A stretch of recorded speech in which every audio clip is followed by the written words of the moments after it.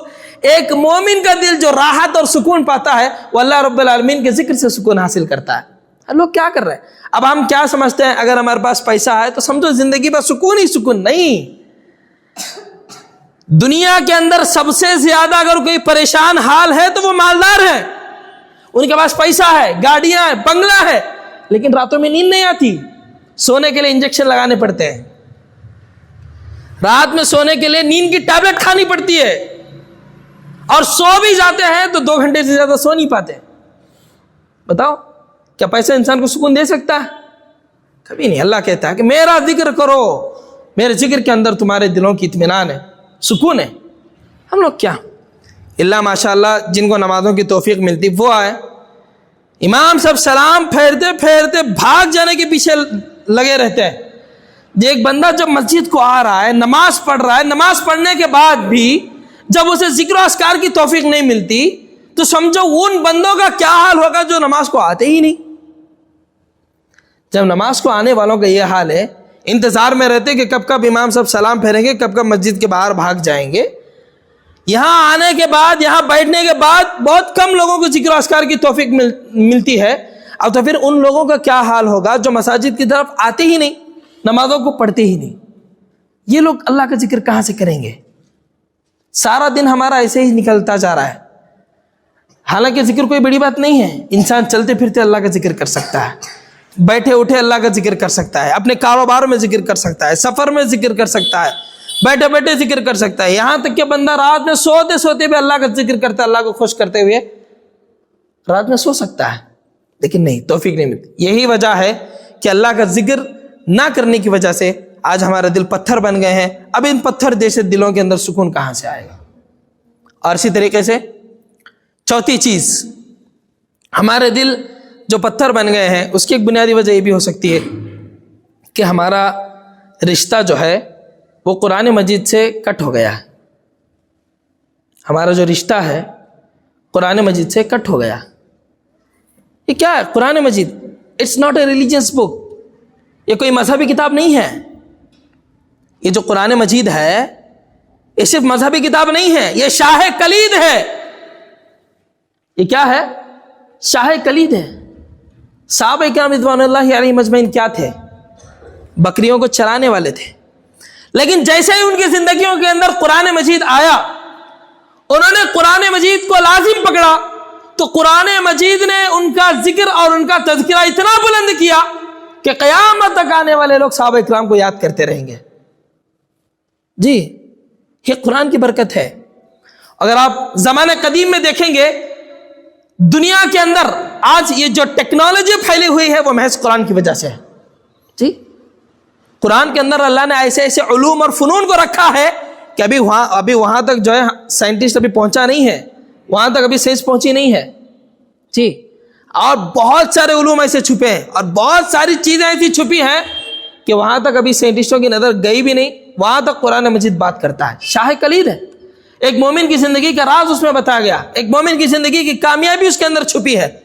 لیکن آج ہم لوگ کیا کر دیے, اس قرآن کو صرف ایک مذہبی کتاب بنا کر کے رکھ دیے. اس نمازوں میں پڑھیں گے, کوئی مرا تو اسے پڑھ کے بخشوا دیں گے. ہمارے ابا کے نام پہ 10 قرآن بٹوا دیے, ہمارے دادا کے نام سے 100 قرآن لوگوں میں بانٹ دیے. اور کبھی قرآن مجید پڑھنے کی ہم لوگوں کو توفیق ملی کہ اللہ نے قرآن مجید کے اندر کیا بیان فرمایا ہے. اور یہ قرآن مجید جو ہے انسان کے دلوں کی جو بیماری ہے اس کا علاج ہے. اللہ نے فرمایا یا ایھا الناس قد جاءتکم موعظۃ من ربکم وشفاء لما فی الصدور. یہ جو قرآن مجید ہے, جو تمہارے اندر, تمہارے جسم کے اندر جو دل ہے, اس کی بیماریوں کا علاج قرآن مجید ہے. اب ہم قرآن مجید نہیں پڑھیں گے تو ہمارے دل کی اصلاح کہاں سے ہوگی؟ ہمارے دل کی بیماری کہاں سے دور ہوگی؟ نہیں ہو سکتی. یہ آپ اپنے آپ سے سوال کیجئے, کتنے ایسے حضرات ہیں کہ جن کو ڈھنگ سے قرآن مجید پڑھنا آتا ہے؟ کیوں قرآن مجید پڑھنا ضروری نہیں؟ کیا ہم لوگ میتھس, فزکس, کیمسٹری ہم اپنے ماں کے پیٹ سے سیکھ کے آئے تھے؟ نہیں. جیسے جیسے ہم لوگ بڑے ہوئے اس کے اندر انٹرسٹ بڑھتا گیا, ہم نے دنیا کی ساری چیزیں سیکھ لی.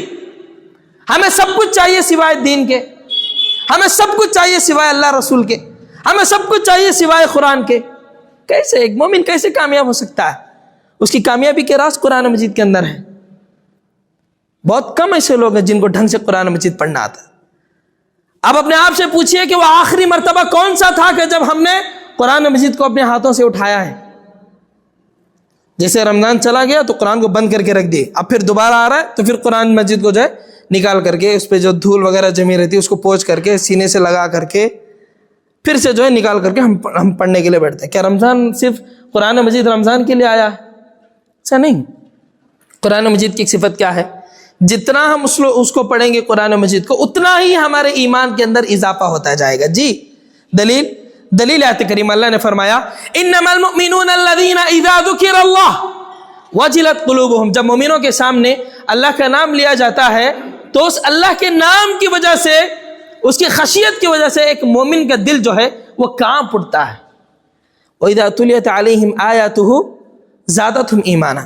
جب اس کے سامنے قرآن پڑھا جاتا ہے, اس کی آیتوں کی تلاوت ہوتی ہے تو اس کے ایمان میں اضافہ ہوتا ہے, اس کا ایمان بڑھ جاتا ہے. آپ غور کیجئے, رمضان کے اندر پورا قرآن مجید ہم لوگ سنتے ہیں, ٹھیک ہے, پورا قرآن مجید. جیسے اگر ہم نمازوں میں آئیں, صبح میں, مغرب میں, عشاء میں, جہری نمازوں کے اندر ہم قرآن مجید سن رہے ہیں. اب اپنے آپ سے سوال کیجئے, اتنا قرآن سننے کے بعد کبھی ایک رائی کے دانے کے برابر ہمارے ایمان میں اضافہ ہوا؟ رمضان کے اندر ہم پورا قرآن سن رہے ہیں لیکن نہیں معلوم کہ کہاں جہنم کا تذکرہ آ رہا ہے, کہاں جنت کا تذکرہ آ رہا ہے, اللہ کہاں صحابہ اکرام کی تعریف کر رہا ہے, کہاں جنت کی خوشخبریاں دی جا رہی ہیں, کہاں خبر کا عذاب بیان ہو رہا ہے, کہاں میدان محشر کی ہولناکیوں کو بیان کیا جا رہا ہے. کوئی اندازہ نہیں. کھڑے رکعت بنے, نیند میں چلے گئے, کوئی نماز میں کھڑ کے ٹائم دیکھ رہا, اور کبھی انتظار میں کیا لمبا پڑھاتے جی مولوی صاحب, کہاں تو بھی بس ہو گیا. یہ فکر لے کر کے ہم تراویح کا اہتمام کرتے ہیں. یہ قرآن مجید سے ہمارا تعلق ہے. آج مسلمان پوری دنیا کے اندر جو ذلیل و خوار ہے وہ محض قرآن کو چھوڑنے کی وجہ سے. یاد رکھیے کہ جب تک ہم قرآن کو لازم نہیں پکڑیں گے دنیا کے اندر ہم کبھی کامیاب نہیں ہو سکتے. اور یہ ہمارے دلوں کے لیے علاج ہے, سکون ہے. تو اسی لیے کیا ہے, نہیں پڑھنا آتا تو کوئی بڑی بات نہیں. قرآن مجید کب نازل ہوا؟ نبی صلی اللہ علیہ وسلم کو نبی بنانے کے بعد آپ پر قرآن مجید نازل ہوا. اور آپ کو نبی کب بنایا گیا؟ 40 سال کی عمر میں. جب قرآن مجید نازل ہوا تو اس وقت نبی صلی اللہ علیہ وسلم کی عمر کتنی تھی؟ 40 ایئرس, 40 سال. اب ہماری 30, 35, it's not a big age.